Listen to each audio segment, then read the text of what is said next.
What's up, gals and pals? It's your boy Vino Valentino, and welcome back to 60-Second Cocktails. This is the YouTube PubCrawl, and I am so excited to have this particular channel on my show today because they are two of the nicest, sweetest, most inclusive people I could possibly think of in this niche, and either they're into their food and their cocktails. And honestly, I mean this. You guys are really great folks. And this is Theresa and Cam from Flour, Eggs, and Yeast. Guys, say hello. How's it going? We've been waiting a long time to be on the show, actually. So we're happy to be here. Well, we love your show. I'm happy to have you guys. Like I said, I really think you guys are such great support for this niche, for the food niche. And just like you guys just look like you're having fun doing this. And that always inspires people like myself to keep on having fun doing it too, not to take it too seriously, just go out there and have some fun, So as you guys may or may not know, Theresa does kind of food stuff and Cam does the drink stuff. And I'm sure that they enjoy each other's craft. She drinks some of his stuff. Both. And was that? I said, you need both. You need food and drink, or it's going to be a really short night and it's not going to end well. And here we got Buzz with a Cuz. Buzz with a Cuz is Cam's kind of his little kind of part of the show, which is always fun to watch and stuff. Anyway, guys, listen, but before we get into that, I need to know one very, very important thing. What are you guys drinking? We have red wine. During the week, we always drink red wine. Nice. This is actually it's a blend. And put the bottle up there real quick. I like this because this vineyard is from Texas. Oh, Texas. Yeah, no, that's right. They're doing their thing right now. Yeah, they were shocking. Every state pretty much makes wine, but not all of them are really that good. No, they're not. The vineyards in Texas put out really, really good wine. Well, I mean, I don't know if you guys noticed, but that's my background, actually. My background is not necessarily cocktails, it's wine.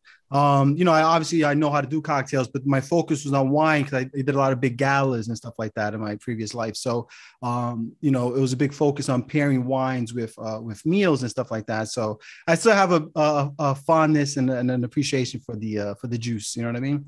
But I'm a cocktail guy on YouTube, and I am drinking myself an apple cider old fashioned. So cheers to you guys, and let's have a great interview. Cheers. Cheers. That's my favorite fall starter, my favorite fall cocktail. All right, guys, it's time for YouTube's favorite new game show. I don't even know if it's new anymore, but it's a game show. The Fast Pour. You guys have 60 seconds to answer 6 very easy questions. Let us begin. Ready? We're going to answer both of us. This is the thing. I gave them the option. I gave them the option of 2 minutes. They said no. They wanted to go hardcore with it. So let's go for it. All right, ready? All right, let's roll. Begin now. Your favorite cocktail? Moscow Mule. Malibu Bay Breeze. Your favorite spirit? Rum. Bourbon. Your favorite mixer? Triple sec. Sweet and sour, or the sour mix. Your favorite hangover food? White Castle. Pizza. Your favorite bars? Bar A, Bar Anticipation in Belmar, New Jersey. Mine is Hangar Bar, Jock Lindsay's at Disney Springs. You guys are killing it. And favorite non-cocktail channel? Oh, that's a tough one. I like the movie trivia Schmodown. And I like the Neurotic Mom Bakes. All right, awesome. You guys did it in 45 seconds. Holy moly. There's a lot of guys in this channel that have done this interview and can barely get through that. And you guys did 2 of them. So I'm very proud of you guys. I'm going to put an applause track in that for sure.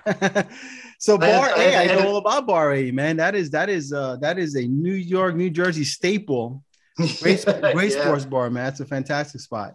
They have a lot of my money, Vino. They took a lot of my money. So tell me about these 2 other channels. I always like to make sure these other channels get a good shout out. What is the Cam? What's the one you said? I said the movie trivia Schmodown. I had to edit myself. We needed to make that 60 seconds. I couldn't tell you about it, so I'm glad you asked. It's a team game show. Where they do everything is movie TV trivia. Okay. But they have it broken down into teams, and it's gotten to a big production. Okay. But they model it after professional wrestling. Oh, fun. So there's belts, there's, people who are heels that anger the crowd. It's a big production, and it just sucked me in. I used to watch YouTube to learn how to do stuff. And then I started watching it for more of an entertainment, and that just dragged me right in. That wastes a lot of my time. I mean, I'm sorry. I spend a lot of my time doing nothing watching that. And you learn something, which is kind of fun. It sounds fun. It sounds entertaining. How about you, Theresa? What was the channel you said again? Yeah, so my channel is Neurotic Mom Bakes, and it's ran by a woman named Amy, who she's just so impressive. She creates cakes. She is a former pro ballerina, and so she's super OCD, so every cake that she designs, she matches what she's wearing, and I like that. And so it's just really entertaining to just watch the cake. It's always on a time lapse fast forward, so it's fun to watch. What's funny is there's a lot, so I would say almost everyone that I've interviewed so far on this channel, everyone's always, their favorite channel was always something that wasn't related to what they do on YouTube, except for you, Theresa. I think you might be the first one that picked something you do. Now, I do ask favorite non-cocktail channel, to be fair. So, I mean, I think I forced them into that. But it's interesting that your favorite channel is still a cooking channel. Or I was ready. Like, if you had told me you're not allowed to choose a food channel, I would have chosen a different one.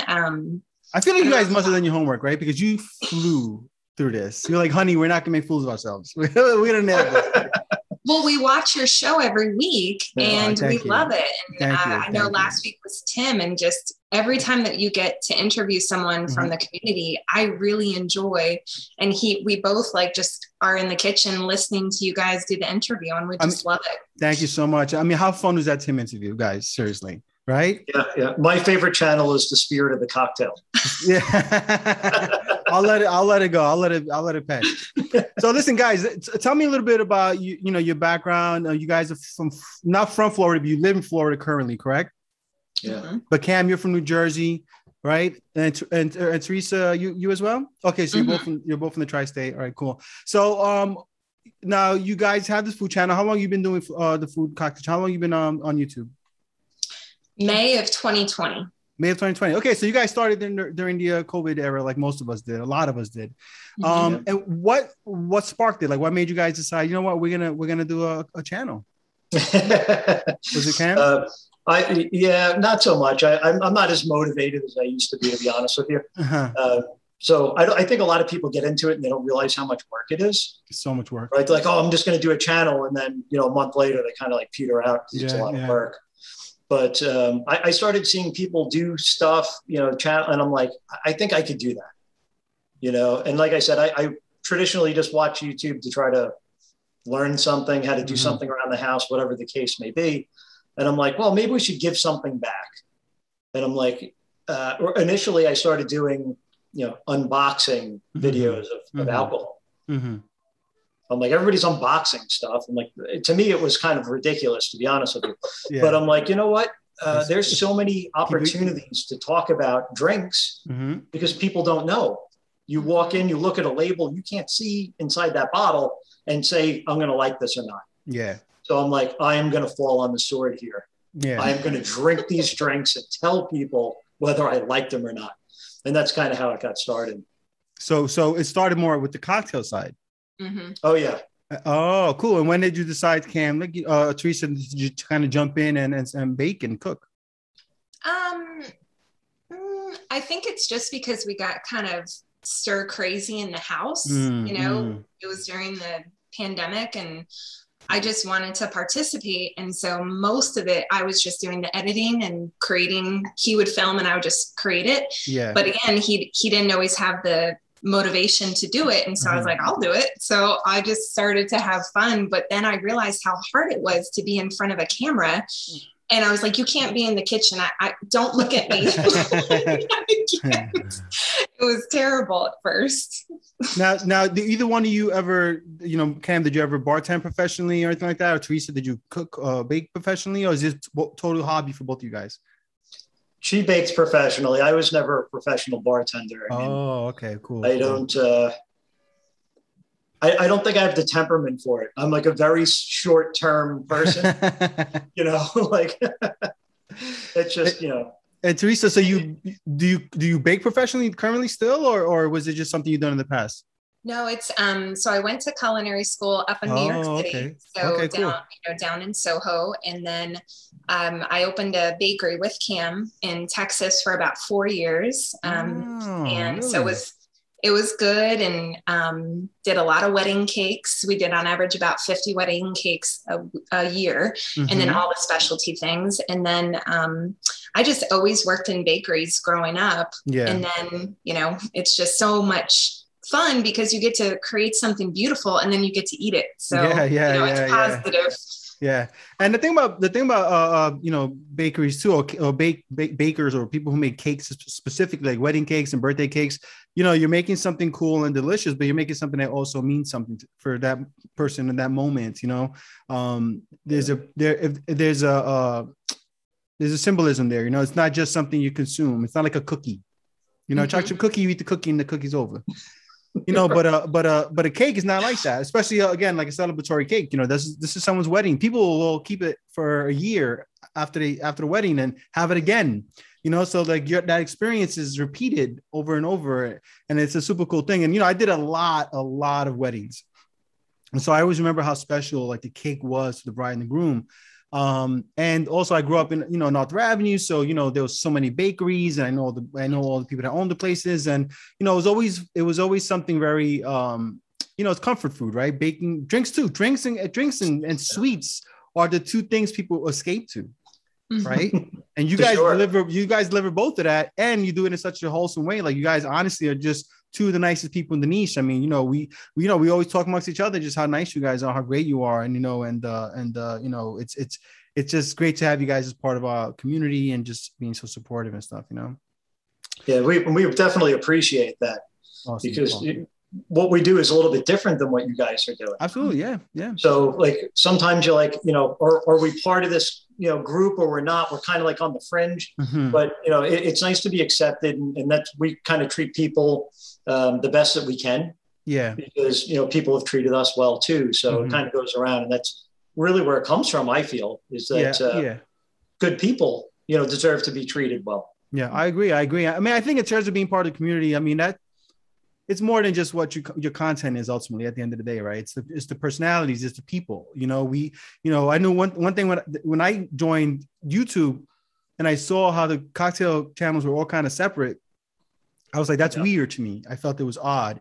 So like I took initiative to go out there and kind of reach out to the guys. And then, me and Rob also like really reaching out to people and saying, hey man, let's do stuff together. And we put those challenges together and stuff. And, we really brought the community together, and it feels good to see how we've all bonded, especially given what we just went through over the last, couple of years where, we were forced to be separate from the folks that we love and care for, and from our colleagues and stuff. So to be able to build an online community of people that you immediately bonded with, I mean, you couldn't have planned that.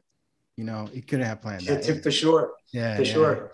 And it's kind of funny because some of the most harsh criticism we've gotten are from other cocktail channels. Not this circle. Yeah. But just, when we first kind of started out, we're just working with what we had in the house. So it was kind of funny because I'm like, all right, well, let's not interact with these people because they're overly critical, because if it's not the recipe, this specific original recipe, which I'm a fan of, by the way, they weren't having it. Yeah. And I'm like, look, we made this Mai Tai with what we had on hand, and I thought it was pretty dang good. Yeah. And some other people made it and they said it was okay. So. Listen, man, at the end of the day, brother, the best drink is the one in your hand. I come from, very high-end New York City, top of the line venue, and, catering and events, and, dealing with all the high-end stuff and dealing with most, high-end clientele. But I didn't want to bring that to YouTube. That's not what I wanted to do. I wanted to bring, when I leave the office, you know what I mean? I take off the suit and I come home and I have a drink. Then I'm vino and I'm relaxing, I'm chilling, I'm busting people's chops and I'm having a good time. That's what I wanted to bring to YouTube. I could be there and snobby and all that. I'm not going to do that. What the hell's the point of that? That's no fun. You know what I mean?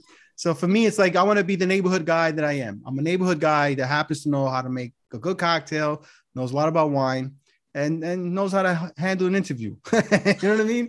So, so that's what I wanted to do on YouTube. And I think I'm doing a pretty good job of that. And I know that's not, listen, one thing you learn about doing YouTube, like you said, Cam, it is a lot of work. Mm-hmm. And you can't make everybody happy. You got to do what you got to do. As long as you continue to enjoy it, that's what matters. You know what I mean? Like, just enjoy what you're doing, and you listen, if you'll grow eventually. People will grow to love you and enjoy your stuff, and you'll be fine. You guys are growing so great. I think you guys are over 2,000 now, right? Mm-hmm. I mean, that's 400. Yeah, I mean, that's tremendous, man. That is super cool. And you guys have, I guess, I watch your videos and I see a bajillion comments and stuff. You got a lot of people that are really big fans of yours and stuff. So that's just, you guys are really great with the cocktail community, but I know you guys have a big food community as well that really supports you. So that's all you can ask for. That's all you really ask for, Yeah, so guys, let me. I say, if there wasn't two of us, we'd be in serious trouble. It's hard to return all the love that we get, So we kind of have to divide it up. And it's funny. I always know when it's Cam or Theresa. I always know.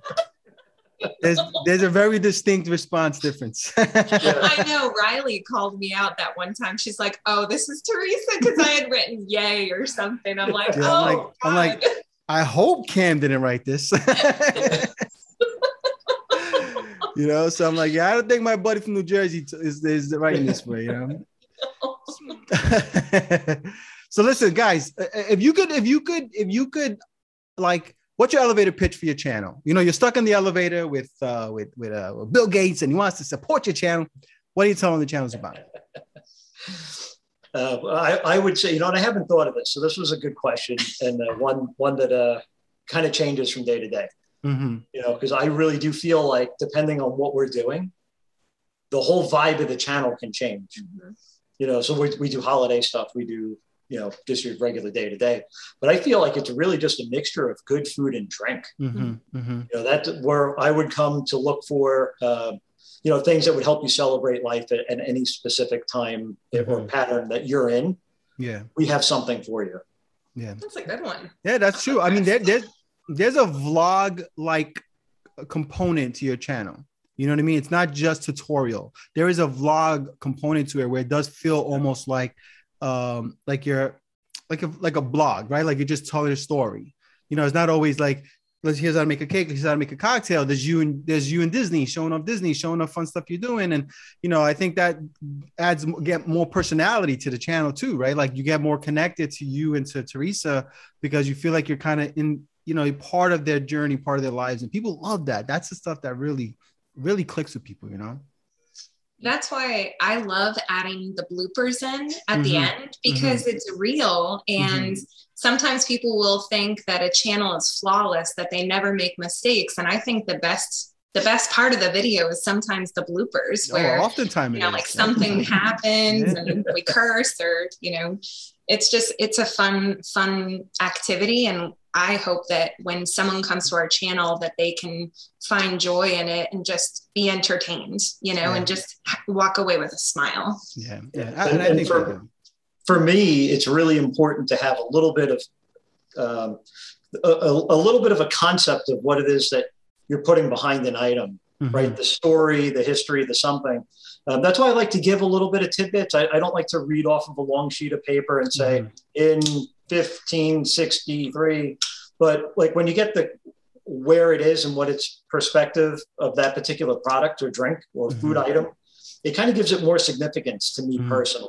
Because otherwise it's just a beer, it's just a wine, it's just a slice of cake. It's true. That's why even with me myself, like I will give that quick history in the beginning. Right? I try to like give you a little context to the cocktail, because I definitely think that it does add some allure to it, and people like that. I always say, for me, drinking is very moody for me. When I drink, I have to, the mood I'm in will dictate what I'm drinking. So I drink a lot of spirit forward cocktails, a lot of whiskey cocktails, because I'm a New York guy. I'm a Frank Sinatra guy. I grew up in an Italian neighborhood with a lot of wise guys, stuff like that. So like, it was always kind of the way, my mind worked when I drank. So when I'm home, I usually throw on some Sinatra, D. Martin, or some jazz or something, right? I kick back and I make myself a drink, and I'll watch some of your YouTube stuff and whoever else, and I'll kind of do that for a little bit while I drink, and for me, I need that. I need the whiskey. I need the strong cocktails. But if I'm at the beach or I'm at a vacation or whatever, I'm drinking pina coladas, I'm drinking margaritas, I'm drinking daiquiris, because now I'm in that mood. So I want that, because it gives you a certain energy. I am Puerto Rican, and, I love the islands, and, so I love my tropical cocktails when I'm in that zone. And when I go to an Italian restaurant, I love to drink wine and Negronis, you know what I mean? So for me, it's definitely very moody. I can't just drink anything anywhere. I just can't. I can drink anything, forget about it, but you know what I mean? But I enjoy it more, Right. Well, you got to think, 9 times out of 10 people are drinking for 2 reasons. It's a good time or it's a bad time. Yeah. Right. Yep, and then you're going to go down different paths, to your point, depending on where you're at that specific moment. So yeah, we can relate to that for sure. Yeah. I think it also enhances the moment, right? I mean, if you're just like at a cool restaurant and having a really kind of sophisticated drink, or if you're sitting on an island and you're drinking a Mama or something like that, it just feels right. It kind of makes the moment cooler, maybe you take a photo, for Instagram or something. It just feels right, man. It just, it's like music, right? You put on certain music in certain modes, right? You're not going to go to the beach and throw on Boyz II Men, right? It just doesn't vibe, right? Yeah. I love Boyz II Men, but I wouldn't put it there, Yeah, right. Maybe I have to fight my wife, I throw it on, you know what I mean?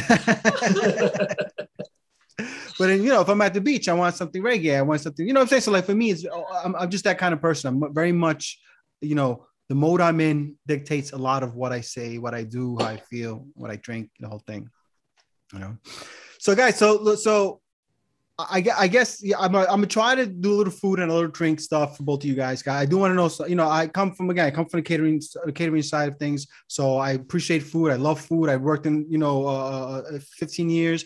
All my friends have restaurants, so I'm very, closely associated with that side of things. So tell me a little bit about when you guys, go out to restaurants. Like, what kind of restaurants do you guys go out to? I mean, what's your thing? Like, what's your food craving most of the time? And we are all over the place on that one. Yeah. And COVID actually, really changed a lot of our habits of restaurants. Okay. We used to just eat out most because it's just us here. So if we don't have something that we're really craving in the house, we're out, right? And whatever we see, we would try to find it. Yeah. And then it got to a point where we're eating things and I'm like, this was a lot of money in it. I think I could do that.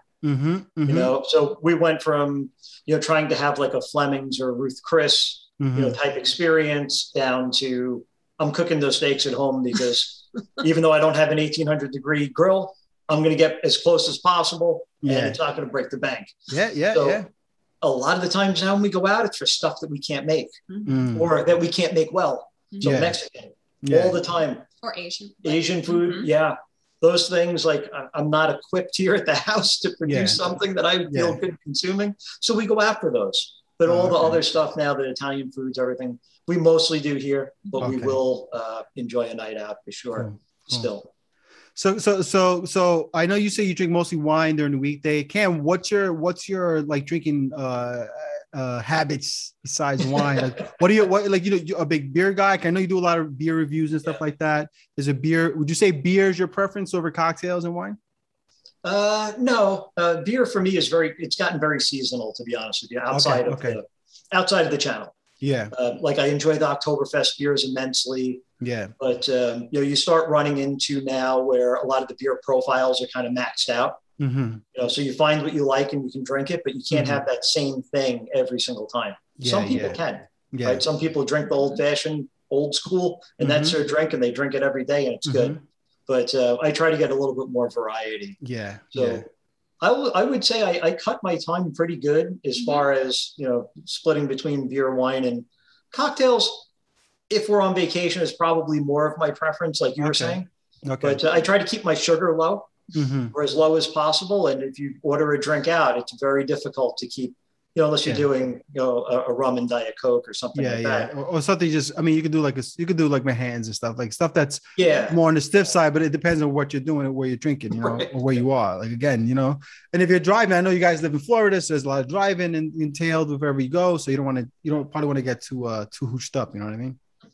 Yeah, and that's it's harder to get Ubers now and stuff because people are still a little like with the mask and the everything else. Yeah. So it's like, you don't know who's going to show up. It was always a dice roll in the beginning anyway, right? Like who's going to come pick you up and take you home. Yeah. And now it's like, people get a little more skittish. So yeah, we tend to not go out and overconsume now more than ever. Yeah. Yeah. Well, I mean, the beauty of it all is that the COVID thing kind of taught us to be a little more self-reliant, you know what I mean? To not force ourselves to go out all the time. Cause my wife was the same way. We, you're hungry. Yeah, let's go out, but now it's like, oh, what can we make? Mm-hmm. You know what I mean? And then you end up, you end up with, first of all, impressing yourself a lot. I know I do. I mean, I'm a good cook, but sometimes I'm like, oh, I didn't know I can make it. I didn't know I can make that. Yeah. And like just the other day we went apple picking, and you'd appreciate this, Teresa. We went apple picking, and we were gonna make an apple pie.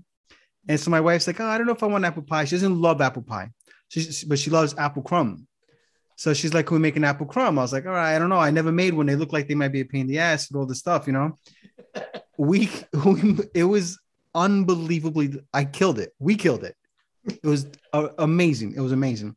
We made 2 of them, and we had to give the other one to my sister-in-law. I'm like, we can't. We ate the first one in 2 days. We're like, we can't do this. This is no good. It's too good. So we had to give the other one away. But anyway, we were impressed, right? Instead of going out and buying it, because we kind of got into the habit of making our own stuff most of the time, more than we used to, at least. It was nice. Even with cocktails, the same thing. I'm used to just going out and buying a cocktail. And now that I'm doing the channel, I've been making so many more cocktails at home. At home, I usually just had wine and whiskey. I didn't have a full bar like this. I had wine and whiskey because I was doing that stuff at work. I was making cocktails at work and stuff like that. So I would never make it at home.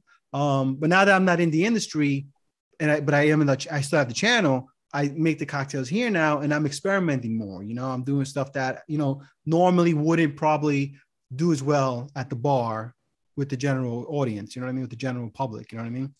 So that's always been really fun. I have a question for you, because I've always wondered, do you practice your cocktail before you put the timer on? Never. I've always got 15 years experience. Once you know how to mix a drink, you're good. You know what I mean?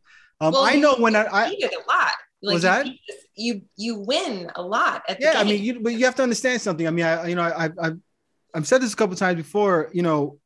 I come from the catering business. And so you have to move fast in catering, right? It's like there's a 2-3 hour window where the event is happening. And so everybody's got to get a drink really quickly. And then you got to move on to the next phase, which is dancing or dinner. You've been to a million weddings, how things kind of move, right?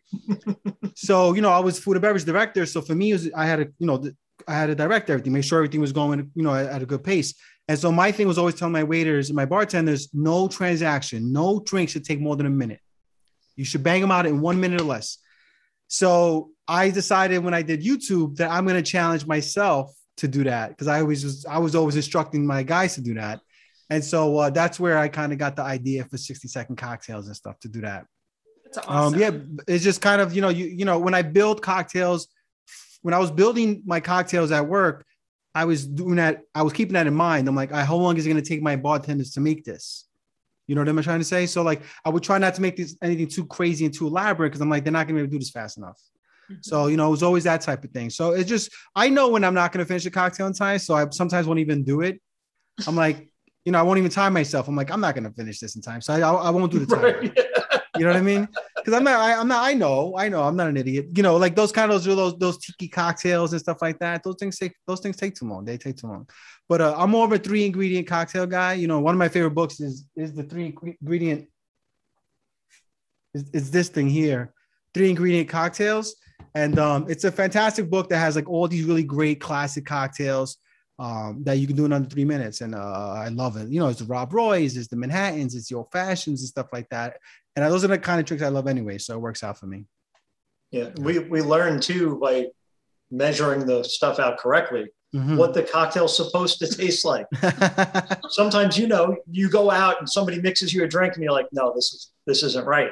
Yeah. You know, and that happens a lot, unfortunately. And I think, you know, we almost get spoiled to a point. I'm not the person who goes in there and like, that's 3/4 of an ounce and it should be 1. I don't do that, you know, but like if I drink something and I'm like, this is wrong, you know, you have to ask. You know, I always say I appreciate a bartender that says to me, I don't know how to make that. Yes, because then I could tell them and they're going to get it right because I told them exactly how it's supposed to be done. You know, it's the bartender that doesn't know and like kind of wings it. Like, I think I know what this is or something like that. And then they come back and like, shit, this is not. And you're paying a lot of money. Yeah, exactly. And I feel bad because I'm from the industry and I don't feel like saying, oh, this is not right. Make me another one. You know what I'm saying? But I'll if it's bad enough, I'll be like, yeah, I don't know if you got this right. You know, whatever. You know what I'm saying? But if it's like a little off, maybe he's got too much of this or too much of that, I'll eat it. But I also am very particular, like where I go out to have a cocktail. You understand what I'm saying? You know, like if it's like a red sauce, you know, Italian restaurant, I'm probably not going to get a cocktail unless it's just something very, very simple. But if it's like a, you know, like a kind of like a new age kind of modern type place, I'm like, all right, they probably got a pretty good bartender. I'll take a look, you know, see what kind of stuff they have on the bar, you know, stuff like that. You know, when you start seeing like really nice stuff on the bar, it normally means they have a good cocktail program. You look at the menu, you know, you watch the way the bartender works, how he moves, you know, she moves, you know, just stuff like that. But for me at this point, like, I already know ahead of time if this place has a good drink, program, you know, scout it out. Yeah. Like I hear from my friends, oh yeah, we know you got to go to this place. They make good cocktails or this place, you know? But I also don't go to places. I don't go to like an Italian restaurant though for the cocktails anyway. Like I'm not going there for that anyway. I'm going there to have a good time, like just to, you know, a good, how do you say, non-pretentious meal. You know, that's the thing, especially with, you know, my neighborhood, you know, it's just that kind of place. It's all family and it's all neighborhood guys. And, you know, you get your spaghetti and sauce or whatever. And then you talk loud and curse a lot and and just have a good time, you know? Yeah. Sounds like a good time to me. Talk about how much the Mets suck and the Yankees are the best. Yeah, that's right. So listen, guys, what is Theresa, actually, I'm asking you this. What is the first cocktail you ever had? Do you remember? Yes, it was terrible. And then I didn't drink for years. Really? Yeah. So I turned 21. I didn't drink before then. And I was with people who didn't drink that much either. And they ordered me an espresso martini. And it was just, I didn't like it because I didn't drink coffee at the time either. So I just was like, this is terrible. Why do people drink? And so I never got into it. And then we started dating 19 years ago now. And he would kind of like have me taste test things. And every single time I was like, I don't like it. And then he would always have to drink what I didn't want because I would want to try it and buy it and order it. And then he's like, you're not going to like it. And I'm like, I'm just trying. So you know, you could look at the ingredient list and be like, no, you're not going to like it. Oh, absolutely. I know for sure with my wife, I'm like, she ain't drinking this. There's a very small list of stuff she'll even bother trying at this point. You know what I mean? I know. So that was the first cocktail you ever had and you didn't like it, but what was the first thing you had that you did like?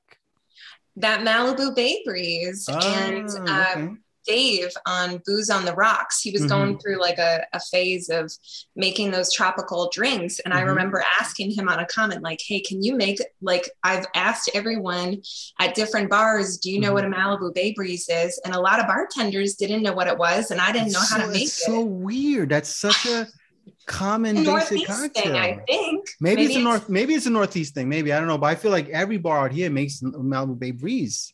Yes. Yeah. So Dave made it on his channel and I was like hooked. I'm like, oh, I've got to watch Dave's channel. So not even in Florida, like I go to when I go out there, I go my family lives out in Tampa area and I go to a place called Bahama Breeze. Yeah. Yeah. Really super fun place.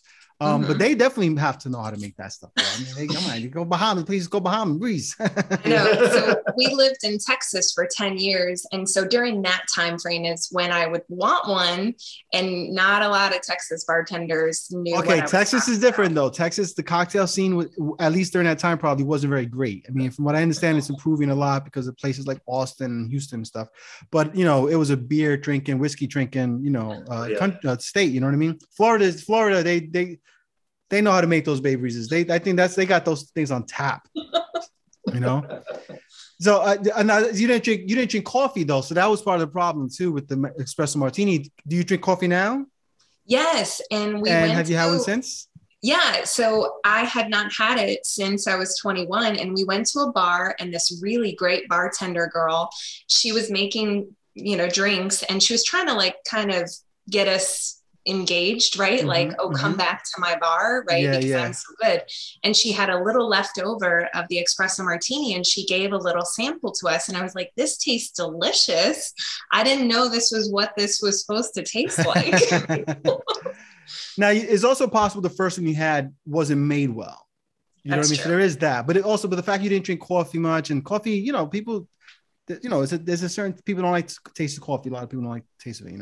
I don't understand how it's amazing. Coffee's amazing, but I can see how maybe if you don't drink coffee and then you're drinking liquor on top of that, it can kind of throw you off. It's terrible. So Cam, you remember your first cocktail? We used to start out just with, basic things like taking a citrus flavored vodka and Sprite. Yeah. I guess it's not really technically not really a cocktail. Yeah. But back then it was more, how many beers could I buy at Beat the Clock, rather than, taking their pre-mixed LIT mixes and stuff like that. So, I guess probably at one of those things, it would probably be a Long Island iced tea, I would think. Because that was the best bang for your buck. It was the best most nonsense in there, and it's not good, but you do what you got to do when you don't have any funds. I mean, that's the thing, right? Like it's one of those cocktails, and I have a super bad relationship with the Long Island iced tea, it's just one of those things like you drink it because it got you twisted the fastest, easiest. And it was always a heavy pour because no one ever measured that out. They just right. Yeah.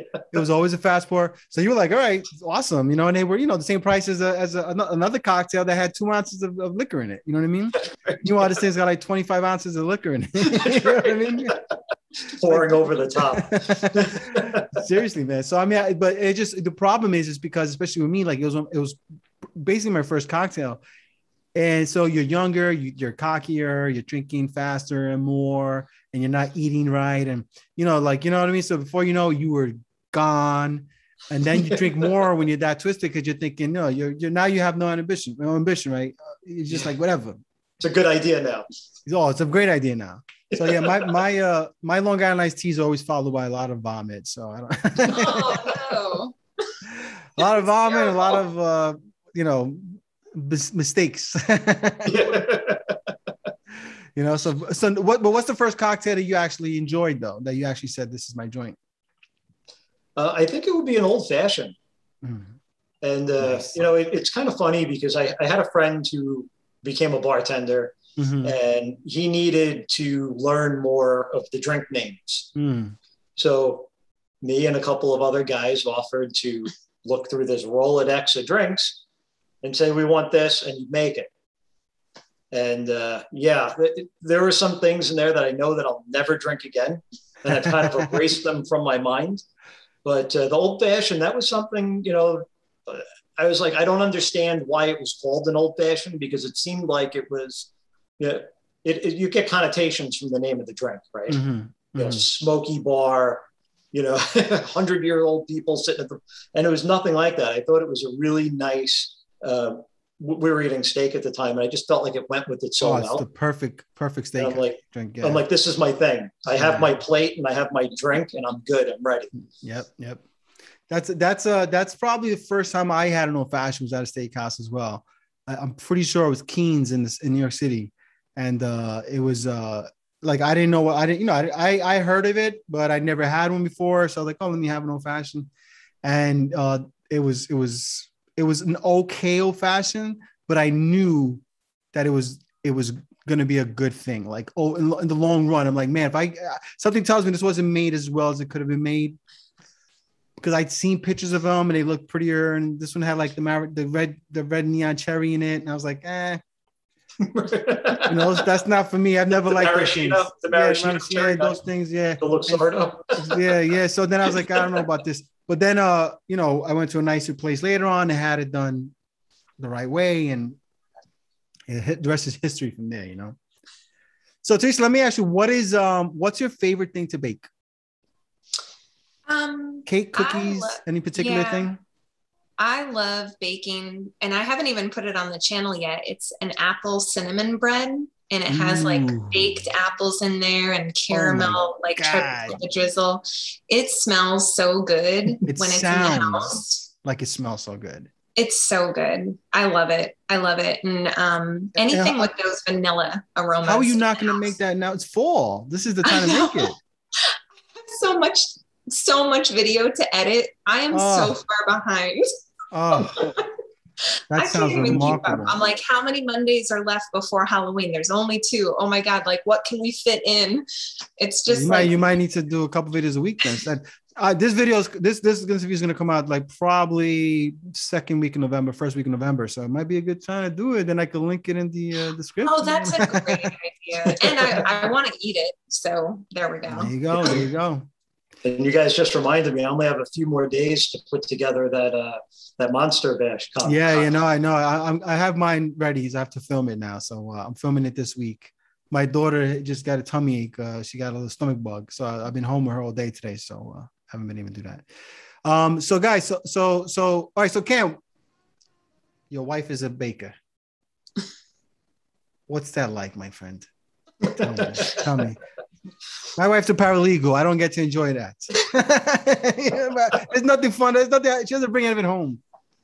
Well, we have to weed out our friends and neighbors from the neighbors because we hand a lot of this stuff out. We can't consume it all. No, of course can't. We could. You shouldn't. You shouldn't. Should not. So it's fun. Sometimes it's stressful because you have a bunch of baking is a very exact science. Yeah. You can throw things into a cocktail and maybe they're good, they're not good, but baking's got to be measured. Everything's got to be done right. That's why I don't bake. So you're like, come on, let's go. We're get out of the house. I want to do this, that, and other. But no, you have a process you have to follow. So, it's good from the perspective of always having, things that you want to eat around the house, being able to do your own breads and stuff like that is great. But it could be very stressful as far as, just living your life. And, being able to I want to jump and throw something in that oven and I can't now. Because I have control of the whole kitchen. And go to your bar, Cam. Go to your bar. Yeah. I have to go to the cabinet and get some old cough medicine out of it. Yeah, I'm not a big baker. I mean, pies are probably the easiest thing you could bake, because once you put the filling in and you put the dough over, you're good to go. But like things like cakes and stuff like that and breads, forget about it. Never. My channel is 60-second cocktails. I don't have the patience for baking bread. It's not gonna happen, And my wife doesn't have much patience either. So we stick to cooking. Cooking, I'm a great cook. I'm very good. I learned a lot from my grandmother, my mother. A lot of it is eyeballing and tasting the wind, see where the wind is blowing, stuff like that. And it's if it comes out good, it's because it felt right. Yeah, Cammie is so much better at spices and cooking savory because I'll do some things and I'll try and I'll taste it and I'm like, there's something missing, something wrong. I made a roasted pumpkin soup for Thanksgiving and I was so upset. I'm like, it tastes terrible. And he goes to the spice cabinet and he adds a whole bunch of stuff. And then I taste it and I'm like, oh, that tastes amazing. Thank you. I didn't know how to make it taste good. So that he's totally the cooking person. He does the dinners. I think it's the cavemen in men. I think we just know. We just something about it. It's our survival instinct is to make sure it tastes good. Food good. You can't be afraid of it either. You just no. You can't be. If you put, there's always a way to fix the more salt. Just add a little more of everything else. That's it. Now you got more food. Cam, what's your favorite, like, what's your wheelhouse in terms of cocktails? Like, what do you love making? What kind of cocktails do you love making? I like experimental stuff now. Mm-hmm. Now, I'm not at the level of, let's say, like Cocktail Tony. He takes things and takes a whole other direction. Yeah, yeah. But I've been looking at, traditional recipes and just changing them up a little bit. Mm-hmm. Maybe changing the alcohol, changing the mixer. Yeah. That's kind of what I've been doing recently. Yeah. But, overall, I think if you go online, somebody's 9 times out of 10 already has done what I thought was a great idea, but I'm enjoying the process. Yeah. Yeah. I mean, so right now that's kind of what I'm doing on the cocktail side, but I don't have the stomach to be crushing herbs and, it is a lot of, I mean, you could get way too far for me, for my comfort level. Oh yeah. There's no question about it. There's no question about it. I mean, and I commend those people. I commend the ones that are willing to really like go all out for a cocktail. I mean, I think it's awesome that they have the ability, the know-how, and the patience for it. And I love to watch those videos, but that's not for me. That's not for me. Megan from the We Pearl. Megan I'm just like so impressed with her. She is remarkable. I'm just like, wow. She is super remarkable and just a really great gal too. So she's about to hit 1,000. I'm so happy for her. Yeah, she's at 998 or something like that. If you guys watching this haven't subscribed to the We Pearl, do so. She's fantastic. Yeah, when you can make your own Campari, I mean, you're at a different level. You're at a different level. You know what I mean?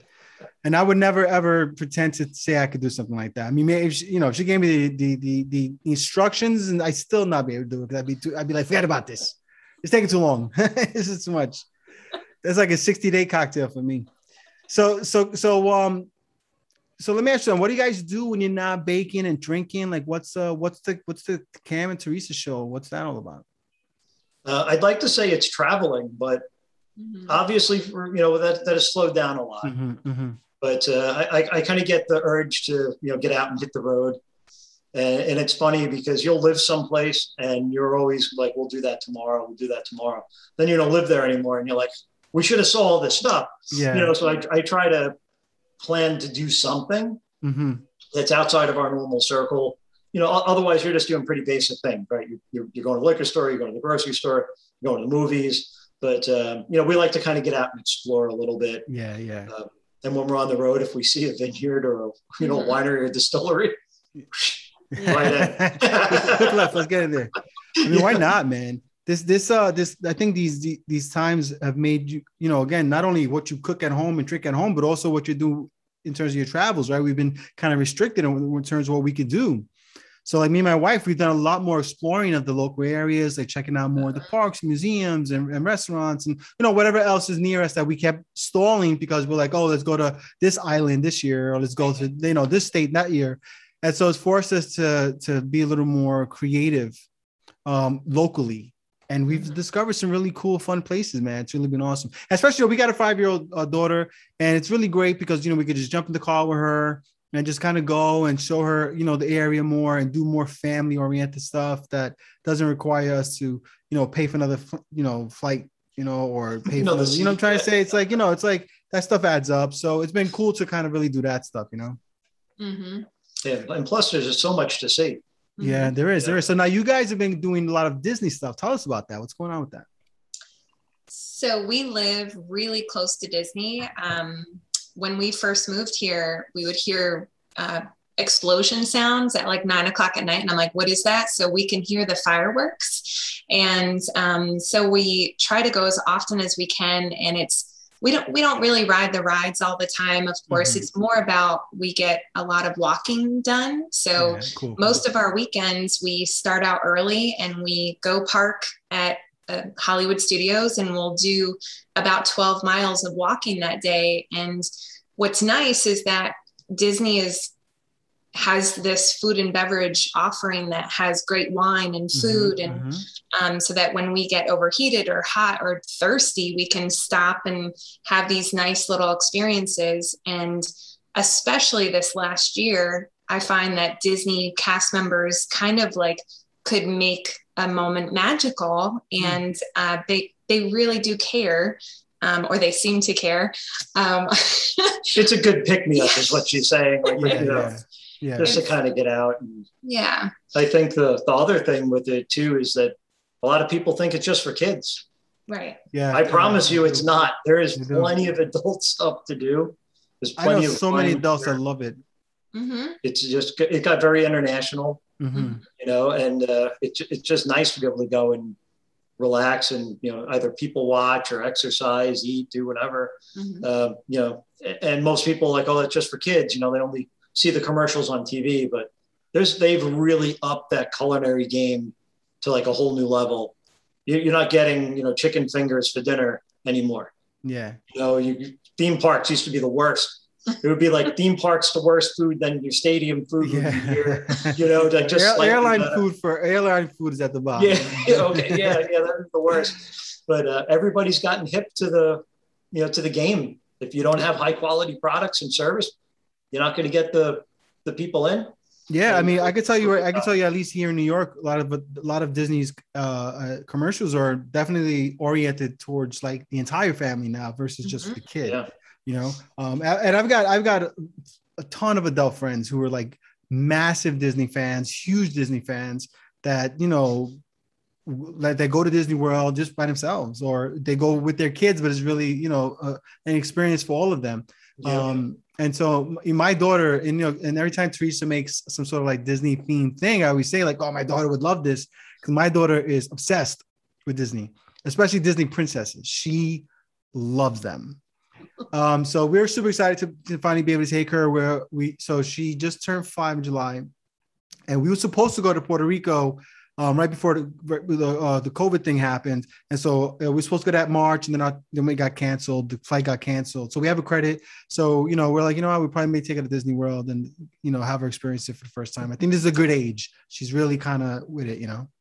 Does she have a favorite princess? It's Elsa. She loves Elsa. Oh, really? She loves Elsa. Well, you know, like when I do a video in the future, I'll say dedicated to Vino's little girl. If that's okay. She'll freak out. Are you kidding me? she will. She'll totally freak out. Like I'll show her your stuff, and she's like, "I want that." And yeah, so she loves it. And she likes them all. She loves Moana,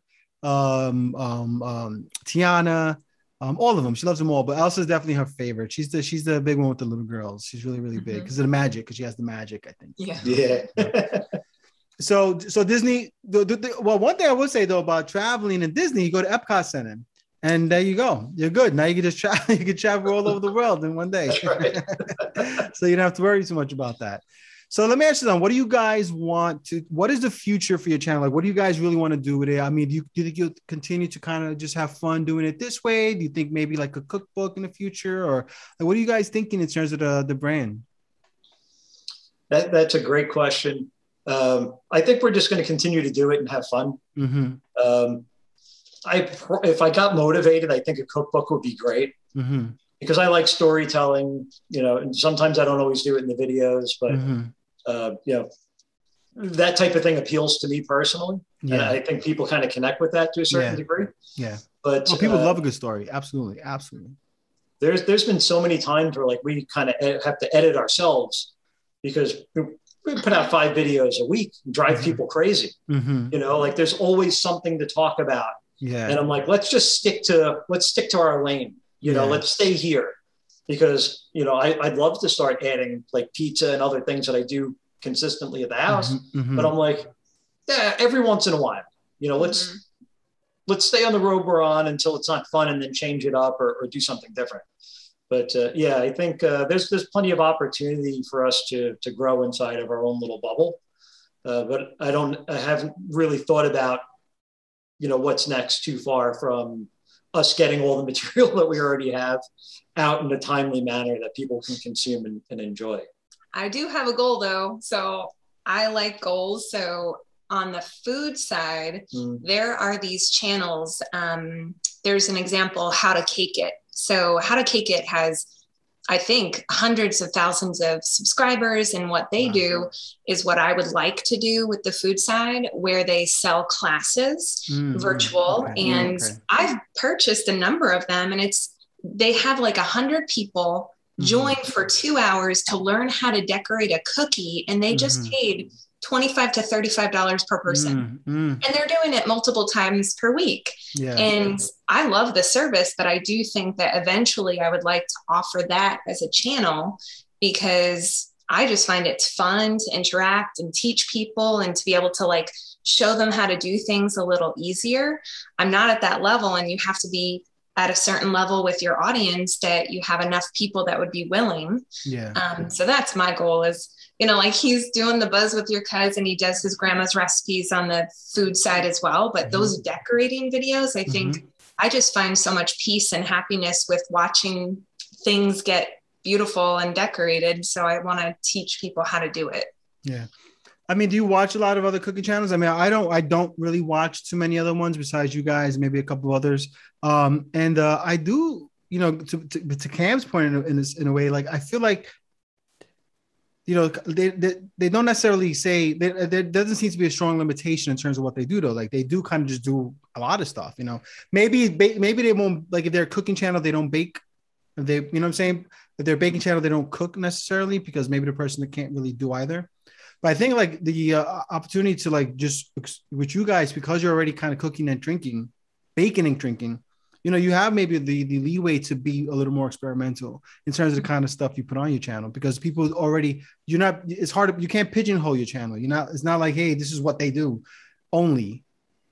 You understand what I'm trying to say? So if you did decide, hey, I want to do other kind of stuff and put up multiple videos a week, I think it's something worth experimenting with, given the time, obviously, constraints of, you know, having to film a lot and edit a lot and stuff like that. But I don't think it'd be a horrible idea because you guys already, you establish yourselves as a bit of a kind of a diverse content in that way, which a lot of people can't say they have.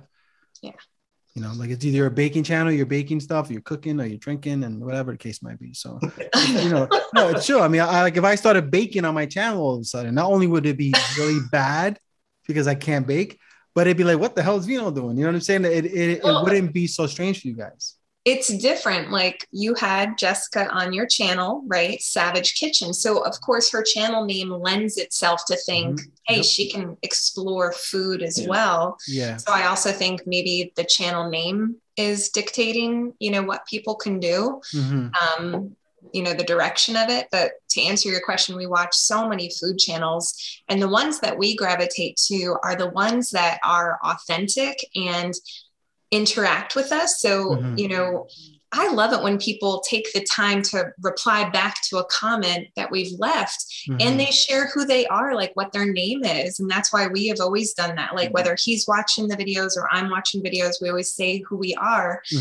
because I think it's not about making the videos. It's what you said in the beginning. It's just about connecting with people. And that's how I love getting to know people like Megan or Dave or Rob. And that's what makes me so happy to be just part of the YouTube community. Yeah, no, I agree. I mean, it's why I do this show.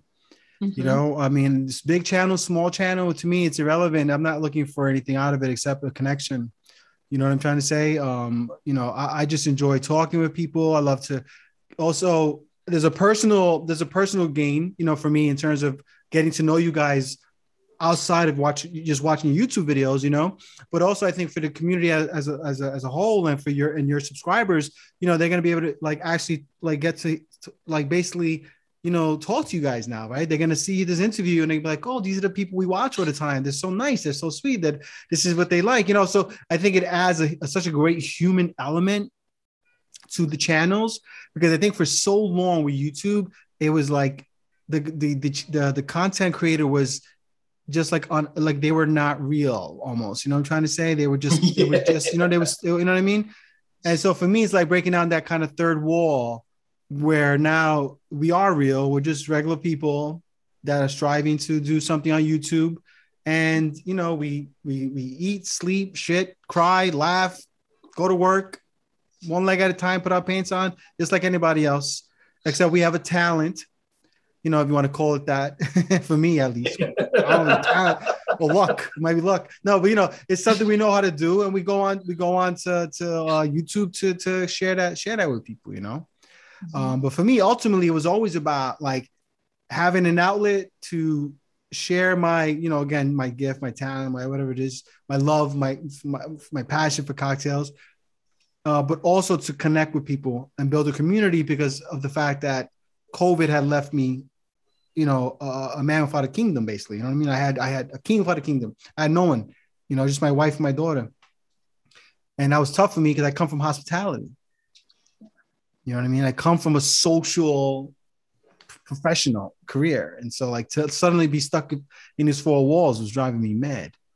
It was. And I think for a lot of us, it was like that. It's funny with the cocktail community because if you look around, it's like half of it's probably home bartenders and the other half are professional bartenders.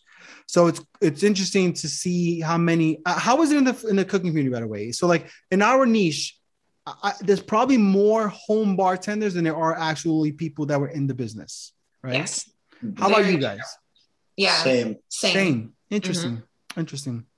I guess if you're a professional bartender, most of the time you just don't want to, like when you leave the bar, you don't want to be bothered, right? I was in the business for 15 years and I never thought of opening a channel.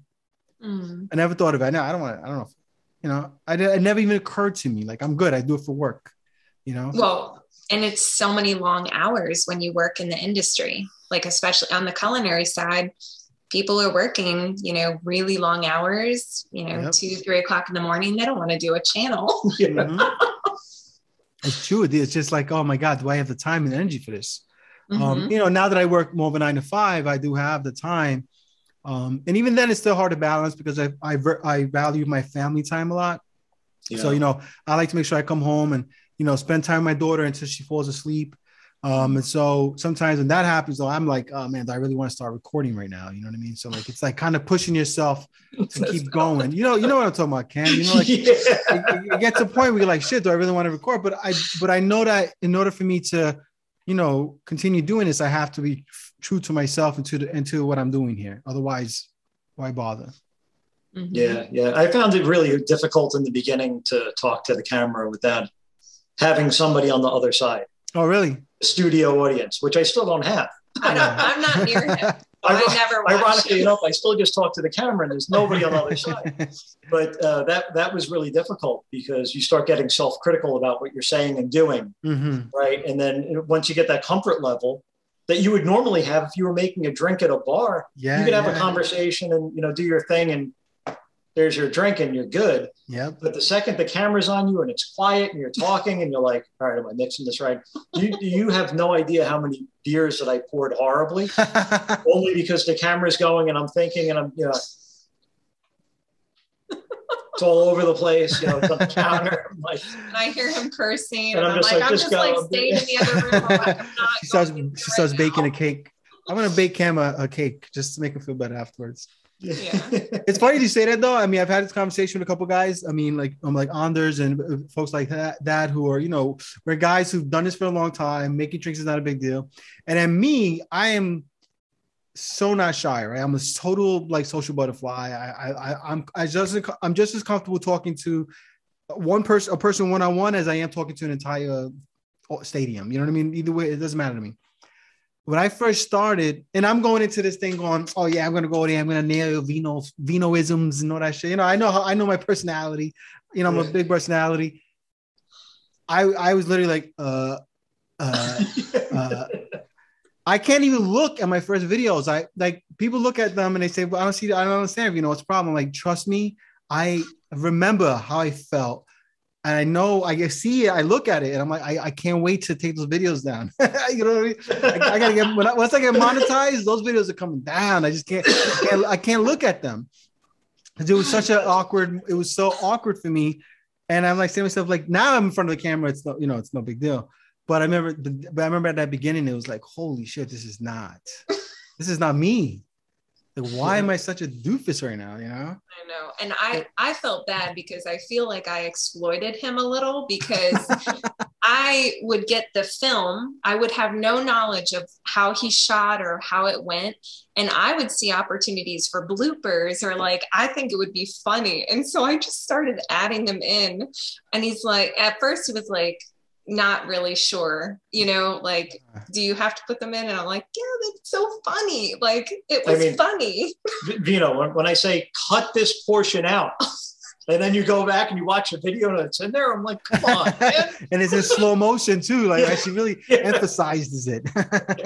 Well, he started saying that because he realized that I was using the material. So like he would start talking to the camera and be like, Terry, please don't put this in the video. If you say something wrong, like blatantly wrong, or, there's a catastrophe, which has never happened. It's like, all right. I mean, you could use some of it, but, I don't want to tell people the wrong thing. You ever film something and after you're completely done filming it, you're like, I can't show this. I completely screwed this up. I think, yes, I have said we shouldn't do that. And he's like, just you have said, like, just put it out there. But sometimes the film will have an orange hue to it, or the sound quality isn't the best. But Cammy's of the mind of, we shot it, just put it out there, like just get it done. So it's interesting that you have that philosophy, Cam. See, I have a hard time with that. Like I've made videos where like I've made a huge mistake somewhere, like I'll say something wrong. Because sometimes when I'm rushing, initially, not now, but initially I'd be rushing through the video because I have those kind of nerves going, and I say things wrong, like I say lemons instead of limes a lot. I used to make those kind of mistakes. I still do that. Yeah. It used to drive me absolutely bananas when I'd watch it, and I used to be like, do I put? So I debate whether putting it, and I would push through and just do it. But there would be other ones where, like, there's been a couple where my audio cut out, and I had no idea. And so I'm recording the whole thing, and then I go to watch it, and I'm like, now I can hear the audio being picked up by, because I used to record my iPhone. Now I use a regular camera, but I used to record the iPhone, so the audio from the iPhone would still pick it up.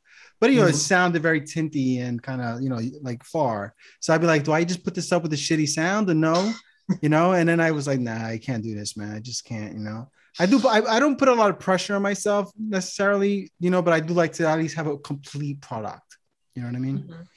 Yeah. I mean, there were some early videos, when we weren't able to get our haircuts and stuff, where I'm like, I look terrible, but I'm just roll with it. Just go. Yeah. Doesn't matter. I'll deal with it later. Yeah. Listen, 2000 and a half subs later, you guys rocking and rolling, bad haircuts or not.